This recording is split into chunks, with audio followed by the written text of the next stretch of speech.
my dear and dearest ones. നിങ്ങളുടെ സ്വന്തം Lachu miss ആണ്. Welcome to race education. ഇന്നത്തെ ഒരു വീഡിയോയുടെ ഇമ്പോർട്ടൻസ് നിങ്ങൾക്ക് എല്ലാവർക്കും അറിയാം.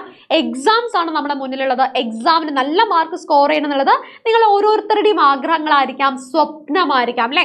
അത് നേടിയെടുക്കണമെങ്കിൽ നമുക്ക് കൺസെപ്റ്റ് നന്നായിട്ട് മനസ്സിലാവണം. കൺസെപ്റ്റ് നന്നായിട്ട് മനസ്സിലായിട്ടുണ്ടെങ്കിൽ മാത്രമേ ക്വസ്റ്റ്യൻ പാറ്റേൺസ് അല്ലെങ്കിൽ ക്വസ്റ്റ്യൻസ് കിട്ടുന്ന സമയത്ത് നമുക്ക് അതിൽ ഈസി ആയിട്ട് ആൻസറിലേക്ക് എത്താനും അതുപോലെ തന്നെ അത് വർക്ക്ഔട്ട് ചെയ്യാനും സാധിക്കുള്ളൂ. സോ ഇന്നത്തെ ക്ലാസ്സിൽ നമ്മൾ ചെയ്യുന്നത് എക്സാമിന് ചോദിക്കാൻ സാധ്യതയുള്ള അല്ലെങ്കിൽ എക്സാമിന് ഷുവർ ആയിട്ടും ചോദിക്കുമെന്ന് ഉറപ്പുള്ള കുറച്ച് ക്വസ്റ്റ്യൻസ് ആണ്. നമുക്ക് നമ്മുടെ ആദ്യത്തെ ക്വസ്റ്റ്യനിലേക്ക് പോവാം അല്ലേ? ആദ്യത്തെ ക്വസ്റ്റ്യനിലേക്ക് പോകുന്നതിന്റെ മുന്നേ ഈ ചാനൽ ആദ്യമായിട്ട് കാണുന്ന ആളുകളാണെങ്കിൽ സബ്സ്ക്രൈബ് ചെയ്യാൻ മറക്കരുത്. കാരണം നിങ്ങൾക്ക് എഡ്യൂക്കേഷൻ റിലേറ്റഡ് ആയിട്ട് വേണ്ട എല്ലാ കാര്യങ്ങളും, പ്രത്യേകിച്ച് 9ാം ക്ലാസ്സിൽ പഠിക്കുന്ന മക്കൾക്ക് വേണ്ട എല്ലാ സബ്ജക്ട് റിലേറ്റഡ് ആയിട്ടുള്ള കാര്യങ്ങളും ഈ ചാനൽ അവൈലബിൾ ആണ്. ലൈക്ക് ചെയ്യാനും 9ാം ക്ലാസ്സിൽ പഠിക്കുന്ന നിങ്ങളുടെ കട്ട ചങ്കുകൾക്ക് ഫ്രണ്ട്സിന് ഫോർവേഡ് ചെയ്യാനും മറക്കരുത് കേട്ടോ. കാരണം കെമിസ്ട്രി നന്നായിട്ട് പഠിച്ചിട്ട് എല്ലാവരും നല്ല മാർക്ക് സ്കോർ ചെയ്തിടാം. ഓക്കെ, അപ്പൊ മാക്സിമം ഫ്രണ്ട്സിലേക്ക് എത്തിക്കുക. അവരുടെ അടുത്ത് നന്നായിട്ട് പഠിച്ചിട്ട് എക്സാം എഴുതാനും പറയാം കേട്ടോ. അപ്പൊ ആദ്യത്തെ ചോദ്യമാണ്, എന്താണ്? Electrons are present in KLM shells of an atom. Which of these shells has the highest energy? ഒരു ആറ്റത്തിലെ KLM എന്നീ ഷെല്ലുകളിൽ ഇലക്ട്രോണുകൾ ഉണ്ട്. ഈ ഷെല്ലുകളിൽ ഏറ്റവും ഊർജം കൂടിയ ഷെല്ല് ഏതാണ്? നമുക്കറിയാം ന്യൂക്ലിയസ് ഉണ്ട് ആറ്റത്തിന്റെ നടുക്ക്. ആ ന്യൂക്ലിയസിന്റെ ചുറ്റും എന്താണ്? ഷെല്ലുകളുണ്ട്. ഈ ഷെല്ലുകളിലാണ് ഇലക്ട്രോൺ റിവോൾവ് ചെയ്യുന്നത് അല്ലെ? KLM എന്ന് പറഞ്ഞിട്ട് നമ്മൾ ഓരോ ഷെല്ലിനെ നമ്മൾ എന്ത് ചെയ്തിട്ടുണ്ട്? റെപ്രസെന്റ് ലെറ്റേഴ്സ് ഉപയോഗിച്ച് നമ്മൾ റെപ്രസെന്റ് ചെയ്തിട്ടുണ്ട്. ആദ്യത്തെ ഷെല്ലിനെയാണ് K എന്ന് വിളിക്കുന്നത്, രണ്ടാമത്തെ ഷെല്ലിനെ L എന്നാണ്, മൂന്നാമത്തത് M, നാലാമത്തത് N. ഈ സ്ട്രക്ചറിൽ തന്നിരിക്കുന്ന സ്ട്രക്ചേഴ്സിൽ ഏത് ഷെല്ലിനായിരിക്കും ഹയസ്റ്റ് എനർജി, ഊർജം കൂടുതൽ? ഈ ഒറ്റ സ്റ്റേറ്റ്മെന്റ് നിങ്ങൾ പഠിച്ചു വെക്കുക കേട്ടോ. ന്യൂക്ലിയസിൽ നിന്നും അകലും തോറും ഷെല്ലുകളുടെ ഊർജം കൂടുകയാണ് ചെയ്യുന്നത്. As the distance from the nucleus increases, the energy of the shell increases. ഇത് ട്രൂ ഓർ ഫാൾസ് ആയിട്ടോ അല്ലെങ്കിൽ സ്റ്റേറ്റ്മെന്റ് കറക്ഷൻ ആയിട്ടോ അല്ലെങ്കിൽ കറക്റ്റ് ആയിട്ടുള്ള സ്റ്റേറ്റ്മെന്റ് ഐഡന്റിഫൈ ചെയ്യാനൊക്കെ ചോദിക്കാറുണ്ട്. 1 മാർക്ക് ക്വസ്റ്റ്യൻ ആണ്. ആ സ്റ്റേറ്റ്മെന്റ് പഠിച്ചു വെച്ചോളൂ കേട്ടോ. അപ്പൊ നിങ്ങൾ നോക്കിക്കേ, ഇത് ന്യൂക്ലിയസ് ആയിട്ടാണ് നമ്മൾ കൺസിഡർ ചെയ്യുന്നത്. ന്യൂക്ലിയസിൽ നിന്നും അകലും തോറും എനർജി ഷെല്ലിൻ്റെ കൂടുകയാണ്. അപ്പോൾ ഈ തന്നിരിക്കുന്നതിൽ ഏറ്റവും വലിയ എനർജി ഉള്ളത് ഏതിനായിരിക്കും? N ഷെല്ലിനാണ്. ഏറ്റവും അകലെയുള്ള ഏറ്റവും അവസാനം തന്നിരിക്കുന്ന ഷെല്ലിനാണ്. നമ്മുടെ ക്വസ്റ്റ്യനിൽ തന്നിരിക്കുന്നത് KLM മാത്രമാണ്. ഇവിടെ നമുക്ക് N എന്ന് പോയിട്ട് ആൻസർ എഴുതാൻ പറ്റൂ? ഇല്ല. കാരണം തന്ന ഷെല്ലുകളിൽ വെച്ചിട്ട് ഏതിനാണ് എനർജി കൂടുതൽ എന്നാണ് ചോദിച്ചത്. So it is M shell. ഇനി എനർജി ഏറ്റവും കുറവ് ഏതിനായിരിക്കും? ന്യൂക്ലിയസിന്റെ തൊട്ടടുത്തുള്ള ഷെല്ലായ K ആയിരിക്കും. ഓക്കെ, ഇനി അടുത്ത ക്വസ്റ്റ്യൻ ആണ്. ഇതേ പാറ്റേൺ ക്വസ്റ്റ്യൻ 100% നമ്മുടെ എക്സാമിന് ചോദിക്കും കേട്ടോ. 100% ചോദിക്കും. നിങ്ങൾ വേണമെങ്കിൽ നിങ്ങളുടെ ലച്ചോസിന്റെ വാക്ക് നിങ്ങൾ മാർക്ക് ചെയ്ത് വെച്ചോളൂ. എക്സാമ്പിൾസ്, അതായത് തന്നിരിക്കുന്ന നമ്പേഴ്സിലും എലമെന്റ്സിലും മാത്രമേ വ്യത്യാസം തരത്തുള്ളൂ. ഓക്കെ, ആദ്യത്തെ ചോദ്യം എന്താണ്?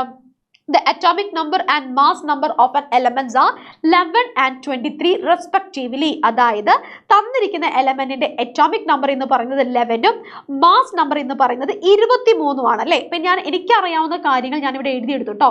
11 എന്ന് പറയുന്നത് അറ്റോമിക് നമ്പർ ആണ്, മാസ് നമ്പർ എന്ന് പറയുന്നത് 23 ആണ്. ഞാൻ എന്തുകൊണ്ടാണ് ഇങ്ങനെ എഴുതാൻ കാരണം? ബിക്കോസ് നമുക്കറിയാം ഒരു സിംബോളിക് റെപ്രസെന്റേഷനിൽ നമ്മുടെ എലമെന്റിന്റെ താഴെ തന്നിരിക്കുന്നത് അറ്റോമിക് നമ്പറും മുകളിൽ തന്നിരിക്കുന്നത് മാസ് നമ്പറുമാണ്. ഇനി ആദ്യത്തെ ക്വസ്റ്റ്യൻ ആണ്, what is the number of വാലൻസ് electron in this atom? ഈ ആറ്റത്തിലെ ബാഹ്യതമ ഇലക്ട്രോണുകളുടെ എണ്ണം എത്രയാണ്? ഈ ചോദ്യം കേൾക്കുമ്പോൾ മിക്ക മക്കളും അയ്യോ പഠിക്കാത്തൊരു സാധനം, അറിയാത്തൊരു സാധനം, എനിക്കറിയില്ല. എടാ, നിങ്ങൾക്ക് അറ്റോമിക് നമ്പർ ഉപയോഗിച്ചിട്ട് ഇലക്ട്രോൺ വിന്യാസം, ഇലക്ട്രോൺ കോൺഫിഗറേഷൻ എഴുതാൻ അറിയില്ലേ? എന്താ ബുദ്ധിമുട്ട്? ഇവിടെ അറ്റോമിക് നമ്പർ 11 ആണ്. 11 ആണെങ്കിൽ ഇലക്ട്രോൺ കോൺഫിഗറേഷൻ എത്രയാണ് വരുന്നത്? 281 എന്നാണ് വരുന്നത്. അതിൽ സംശയമില്ലല്ലോ. ആദ്യത്തെ ഷെല്ലിൽ മാക്സിമം 2 ഇലക്ട്രോൺ, രണ്ടാമത്തെ ഷെല്ലിൽ മാക്സിമം 8 ഇലക്ട്രോൺ, മൂന്നാമത്തെ ഷെല്ലിൽ ബാക്കി വരുന്ന 1 ഇലക്ട്രോണിന് കൊടുക്കുന്നു. ഇവിടെ ചോദിച്ചിരിക്കുന്നത് എന്താണ്? വാലൻസ് ഇലക്ട്രോൺ ആണ്.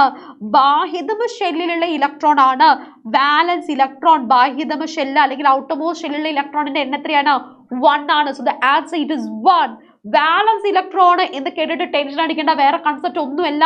ഏറ്റവും ഔട്ടർമോസ്റ്റ് ഷെല്ലിലുള്ള ഇലക്ട്രോണുകളുടെ എണ്ണത്തിനെയാണ് വാലൻസ് ഇലക്ട്രോൺ അല്ലെങ്കിൽ ആ ഇലക്ട്രോണിനെയാണ്, ഔട്ടർമോസ്റ്റ് ഷെല്ലിലെ ഇലക്ട്രോണിനെയാണ് വാലൻസ് ഇലക്ട്രോൺ എന്ന് നമ്മൾ പറയുന്നത്, ബാഹ്യതമ ഇലക്ട്രോണുകൾ എന്ന് നമ്മൾ പറയുന്നത്. ഇവിടെ നമുക്ക് 1 എന്ന ആൻസർ കിട്ടിയിട്ടോ. ഇനി അടുത്ത ചോദ്യം, how many neutrons R present in this atom? ഇതിൽ ന്യൂട്രോണുകളുടെ എണ്ണം എത്രയെന്ന് ചോദിച്ചിട്ടുണ്ട്. എത്ര ന്യൂട്രോണുകളാണെന്ന് ചോദിച്ചിട്ടുണ്ട്. ഇതിന്റെ ആൻസർ നമ്മൾ എങ്ങനെയാണ് കണ്ടുപിടിക്കുക? മാസ് നമ്പറും അറ്റോമിക് നമ്പറും നമുക്ക് തന്നു. 23ൽ നിന്ന് നിങ്ങൾ 11 മൈനസ് ചെയ്തേ. മാസ് നമ്പറിൽ നിന്ന് അറ്റോമിക് നമ്പർ മൈനസ് ചെയ്ത് കഴിഞ്ഞാൽ ന്യൂട്രോണുകളുടെ എണ്ണം കിട്ടിയില്ലേ? അപ്പൊ നമുക്ക് ഇവിടെ ആൻസർ കിട്ടി. ന്യൂട്രോണുകളുടെ എണ്ണം നമ്മൾ എങ്ങനെയാണ് കണ്ടുപിടിച്ചത്? 23 നിന്ന് 11 മൈനസ് ചെയ്യുന്നു. ന്യൂട്രോണുകളുടെ എണ്ണം ഈസി ആയിട്ട് കണ്ടുപിടിക്കാം. മൈനസ് ചെയ്യുമ്പോൾ മാറിപ്പോവരുത്, തെറ്റിപ്പോവരുത്. ഇനി അടുത്തത്, draw the orbit electron configuration of this atom.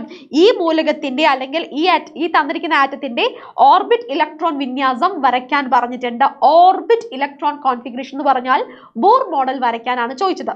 Electron വിന്യാസം, ഇലക്ട്രോൺ കോൺഫിഗറേഷൻ നമ്മൾ ഇവിടെ എഴുതിയിട്ടുണ്ടല്ലോ 281. അതായത് ആദ്യത്തെ ഷെല്ലിൽ 2 ഇലക്ട്രോൺ, രണ്ടാമത്തെ ഷെല്ലിൽ 8 ഇലക്ട്രോൺ, മൂന്നാമത്തെ ഷെല്ലിൽ 1 ഇലക്ട്രോൺ. അത് നമ്മൾ ഡയറക്റ്റ് ആയിട്ട് വരച്ചാൽ മതി അല്ലേ? ന്യൂക്ലിയസ് ഞാൻ വരയ്ക്കുന്നു.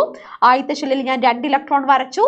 രണ്ടാമത്തെ ഷെല്ലിൽ 1 2 3 4 5 6 7 8 ഇലക്ട്രോൺസ് വരയ്ക്കുന്നു. മൂന്നാമത്തെ ഷെല്ലിൽ 1 ഇലക്ട്രോണും വരയ്ക്കുന്നു. 2 മാർക്കിന്റെ ക്വസ്റ്റ്യൻ ആണ്, 2 മാർക്കാണ്. മാത്രമല്ല ചിലപ്പോൾ നിങ്ങളുടെ പരീക്ഷയ്ക്ക് ന്യൂക്ലിയസിനകത്ത് അടങ്ങിയിരിക്കുന്ന പ്രോട്ടോണും ന്യൂട്രോണും എഴുതാൻ പറയും. അപ്പൊ നിങ്ങൾ എങ്ങനെയാ പ്രോട്ടോണും ന്യൂട്രോണും എഴുതുക? ഇതിപ്പം സോഡിയം അല്ലേ? അപ്പൊ ന്യൂക്ലിയസിനകത്ത് നമുക്ക് എത്ര പ്രോട്ടോൺസ് ആയിരിക്കും? ന്യൂക്ലിയസിനകത്ത് 11 പ്രോട്ടോണും ഉണ്ട്, അതുപോലെ തന്നെ 12 ന്യൂട്രോണും ഉണ്ട്. അപ്പൊ നമ്മൾ ഇവിടെ എഴുതുക 11 പ്രോട്ടോണ്, ന്യൂട്രോണ് 12 എന്ന് എഴുതി കഴിഞ്ഞാൽ കംപ്ലീറ്റ് മാർക്ക് നിങ്ങൾക്ക് സ്കോർ ചെയ്യാം കേട്ടോ. ഇതേ ടൈപ്പ് ഓഫ് ക്വസ്റ്റ്യൻ വേറെ രീതിയിൽ ചോദിക്കാം. ഈ തന്നതുപോലെയും ചോദിക്കാം. ഇവിടെ എന്താ തന്നിരിക്കുന്നത്? If M shell of an atom contains 3 electrons. നമുക്കൊരു ക്ലൂ തന്നിട്ടുണ്ടേ. ഒരു ആറ്റത്തിലെ എം ഷെല്ലിലെ 3 ഇലക്ട്രോൺ മാത്രമേ ഉള്ളൂ. അപ്പൊ നമ്മൾ അതിനെ എങ്ങനെ എഴുതുക? നമുക്കറിയാം കെ ഷെല്ലുണ്ട്, എൽ ഷെല്ലുണ്ട്, എം ഷെല്ലുണ്ട്. എം ഷെല്ലിൽ 3 ഇലക്ട്രോൺ വരണമെങ്കിൽ കെയിൽ 2 എണ്ണം ആദ്യമേ ഫില്ല് ചെയ്തിട്ടുണ്ടാവും, എല്ലിൽ 8 എണ്ണം ആദ്യമേ ഫില്ല് ചെയ്തിട്ടുണ്ടാവും. എന്നാൽ മാത്രമല്ലേ എം ഷെല്ലിൽ 3 എണ്ണം ഫില്ല് ചെയ്യത്തുള്ളൂ. ഇങ്ങനൊരു ടോപ്പിക് തന്നാൽ, ഇങ്ങനൊരു ക്വസ്റ്റ്യൻ തന്നാൽ, അറ്റോമിക് നമ്പർ തന്നിട്ടില്ലല്ലോ, ഇലക്ട്രോണുകളുടെ എണ്ണം തന്നിട്ടില്ലല്ലോ, എങ്ങനെ കണ്ടുപിടിക്കും? അതിന് വേണ്ട ക്ലൂ ആണ് നമുക്ക് ഇവിടെ സ്റ്റേറ്റ്മെന്റ് ആയിട്ട് തന്നത്. എം ഷെല്ലിൽ 3 എന്ന് പറഞ്ഞാൽ 283 ആണ്. ഇനി ചോദിക്കാണ് എം ഷെല്ലിൽ 1 ഇലക്ട്രോൺ 281 എന്നല്ലേ വരിക ഇലക്ട്രോൺ വിന്യാസം. ശ്രദ്ധിക്കുക കേട്ടോ. അങ്ങനെ ആലോചിച്ച് നിങ്ങൾ ആൻസറിലേക്ക് എത്തണം. ഇനി ആദ്യത്തെ ക്വസ്റ്റ്യൻ ആണ്, write the atomic number of this atom. ഈ ആറ്റത്തിന്റെ അറ്റോമിക് നമ്പർ എഴുതാൻ വേണ്ടി പറഞ്ഞിട്ടുണ്ട്. ഈ ആറ്റത്തിന്റെ അറ്റോമിക് നമ്പർ എത്രയാ വരുന്നത്? നിങ്ങൾ എന്നെ പറഞ്ഞേ. ഇലക്ട്രോണുകളുടെ എണ്ണം കൂട്ടിക്കഴിഞ്ഞാൽ അറ്റോമിക് നമ്പർ കിട്ടി. 2 + 8 + 3 നമുക്ക് എത്ര കിട്ടുക? 8 9 10 10 + 3 13. അറ്റോമിക് നമ്പർ നമുക്ക് എത്ര കിട്ടുന്നു? 13 എന്ന് ലഭിച്ചു അല്ലേ? ഇലക്ട്രോണുകളുടെ എണ്ണം കൂട്ടിക്കഴിഞ്ഞാൽ അറ്റോമിക് നമ്പർ നമുക്ക് കിട്ടി. ഇനി അടുത്ത ചോദ്യം, what is the number of electrons in this atom? ഇലക്ട്രോണുകളുടെ എണ്ണം കൂട്ടിക്കഴിഞ്ഞാൽ നമുക്ക് അറ്റോമിക് നമ്പർ കിട്ടിയെന്ന് പറഞ്ഞാൽ ഈ കൂട്ടുന്നത് എന്താണ്? ഇലക്ട്രോണുകളുടെ എണ്ണമാണ്. അപ്പൊ സ്വാഭാവികമായിട്ട് നമുക്ക് ഇവിടെ എന്തെഴുതാം? 13 ഇലക്ട്രോണുകൾ ഉണ്ടെന്ന് എഴുതാം. അടുത്ത ചോദ്യം, if the nucleus of an atom contains 16 neutrons, what is it's mass number? ഈ ആറ്റത്തിന്റെ ന്യൂക്ലിയസിൽ 16 ന്യൂട്രോൺ ഉണ്ടെങ്കിൽ മാസ് നമ്പർ എത്രയാണ്? തൊട്ട് മുന്നത്തെ ക്വസ്റ്റ്യൻ പേപ്പറിൽ നമ്മൾ ന്യൂട്രോണുകളുടെ എണ്ണം കണ്ടുപിടിച്ചു. എങ്ങനെയാണ് ന്യൂട്രോണുകളുടെ എണ്ണം കണ്ടുപിടിച്ചത്? മാസ് നമ്പറിൽ നിന്ന് നമ്മൾ എന്ത് മൈനസ് ചെയ്തു? അറ്റോമിക് നമ്പർ മൈനസ് ചെയ്തപ്പോഴാണ് നമുക്ക് ആരെ കിട്ടിയത്? ന്യൂട്രോണുകളുടെ എണ്ണം കിട്ടിയത്. ഇവിടെ നമ്മളടുത്ത് ചോദിക്കുന്നത് ന്യൂട്രോണുകളുടെ എണ്ണം തന്നിട്ട് മാസ് നമ്പർ കണ്ടെത്താനാണ്. അപ്പൊ നമ്മൾ എങ്ങനെയാ മാസ് നമ്പർ കണ്ടെത്തുക? മാസ് നമ്പർ കണ്ടെത്തണമെങ്കിൽ ന്യൂട്രോണിന്റെ കൂടെ, ന്യൂട്രോൺ ആണ് ഇത്, ന്യൂട്രോണിന്റെ കൂടെ ഞാനിതാ ഈ അറ്റോമിക് നമ്പറിനെ ഇങ്ങോട്ടേക്ക് എടുക്കുമ്പോൾ അത് പ്ലസ് ആവും അല്ലേ? പ്ലസ് അറ്റോമിക് നമ്പർ നമ്മൾ ചെയ്യുന്നു. അപ്പൊ എനിക്ക് ഇവിടെ കിട്ടിയിരിക്കുന്ന ന്യൂട്രോണുകളുടെ എണ്ണം 16 ആണ്, അറ്റോമിക് നമ്പർ 13 ആണ്. 16 + 13 നമുക്ക് എത്ര കിട്ടുന്നത്? യെസ്, നമുക്ക് 29 എന്ന് കിട്ടും അല്ലേ? അപ്പൊ മാസ് നമ്പർ നമുക്ക് എത്ര കിട്ടി? 29 എന്ന് കിട്ടി. സോ ഇത്ര മാത്രം പഠിക്കാം. മാസ് നമ്പറിൽ നിന്ന് അറ്റോമിക് നമ്പർ മൈനസ് ചെയ്താൽ ന്യൂട്രോണുകളുടെ എണ്ണമാണ്. ഈ ഒരു സ്റ്റേറ്റ്മെന്റിൽ അറ്റോമിക് നമ്പർ കണ്ടുപിടിക്കാൻ ചോദിച്ചാൽ അറിയണം, ന്യൂട്രോണുകളുടെ എണ്ണം കണ്ടുപിടിക്കാൻ ചോദിച്ചാൽ അറിയണം, മാസ് നമ്പർ കണ്ടുപിടിക്കാൻ ചോദിച്ചാലും അറിയണം. അപ്പൊ ഇവിടെ അറ്റോമിക് നമ്പർ എന്ന് പറയുന്നത് നമുക്ക് 13 ആയതുകൊണ്ട് ഞാൻ 13 അറ്റോമിക് നമ്പർ എടുത്തു. ന്യൂട്രോണുകളുടെ എണ്ണം ക്വസ്റ്റ്യനിൽ ഇതാ ഇവിടെ തന്നിട്ടുണ്ട് 16 ന്യൂട്രോൺ. 16 ഞാൻ ആഡ് ചെയ്യുന്നു. 16 + 13 എത്രയാണ്? 29 ആണ്. ക്ലിയർ ആണല്ലോ കൺസെപ്റ്റ്? അങ്ങനെയാണെങ്കിൽ ഈ തന്നിരിക്കുന്ന ചോദ്യത്തിൽ നിങ്ങൾക്ക് കുറച്ച് എക്സാമ്പിൾസ് 1 2 3 4 5 എക്സാമ്പിൾസ് തന്നിട്ടുണ്ട് അല്ലെ? 5 എലമെന്റുകൾ തന്നിട്ടുണ്ട്. ഇതിൽ നിന്ന് ഐസോട്ടോപ്പുകൾ ഏതാണെന്ന് സെലക്ട് ചെയ്തിട്ട് നിങ്ങൾ എന്ത് ചെയ്യണം? താഴെ കമന്റ് ബോക്സിൽ കമന്റ് ചെയ്യണം. അതേപോലെ തന്നെ നിങ്ങൾക്ക് ഫസ്റ്റ് ചാപ്റ്റർ റിലേറ്റഡ് ആയിട്ടുള്ള ഏതെങ്കിലും ടോപ്പിക്സ് കുറച്ചും കൂടി ക്ലിയർ ആക്കണമെങ്കിൽ, ഏതെങ്കിലും ടോപ്പിക്സ് ബുദ്ധിമുട്ടായിട്ട് ഫീൽ ചെയ്യുന്നുണ്ടെങ്കിൽ കമന്റ് ബോക്സിൽ കമന്റ് ചെയ്താൽ മതി. ആ ടോപ്പിക്കിന്റെ കോണ്ടന്റ് വീഡിയോ നമുക്ക് നെക്സ്റ്റ് ക്ലാസ്സിൽ തീർച്ചയായിട്ടും ചെയ്യാം. കാരണം നമ്മുടെ ഉദ്ദേശം എന്താണ്? നിങ്ങളിലേക്ക് മാക്സിമം കോണ്ടന്റുകൾ എത്തിക്കണം. മാക്സിമം നിങ്ങൾക്ക് എക്സാം നന്നായിട്ട് എഴുതാൻ പറ്റണം. ലൈവ് ക്ലാസ്സുകളൊക്കെ നമ്മൾ ഇനി എന്ത് ചെയ്യുന്നുണ്ട്, സ്റ്റാർട്ട് ചെയ്യുന്നുണ്ട്. അപ്പോൾ ഈ വീഡിയോ ഫ്രണ്ടിലേക്ക് ഷെയർ ചെയ്യാൻ മറക്കരുത്. ഈ തന്നതിൽ ഐസോടോപ്പുകൾ ഏതാണെന്ന് ഐഡന്റിഫൈ ചെയ്യാം. ക്ലൂ വേണമെങ്കിൽ ഞാൻ തരാം. ഐസോടോപ്സ് എന്ന് പറഞ്ഞാൽ എന്താണ്? The elements which are having same atomic number but different mass number.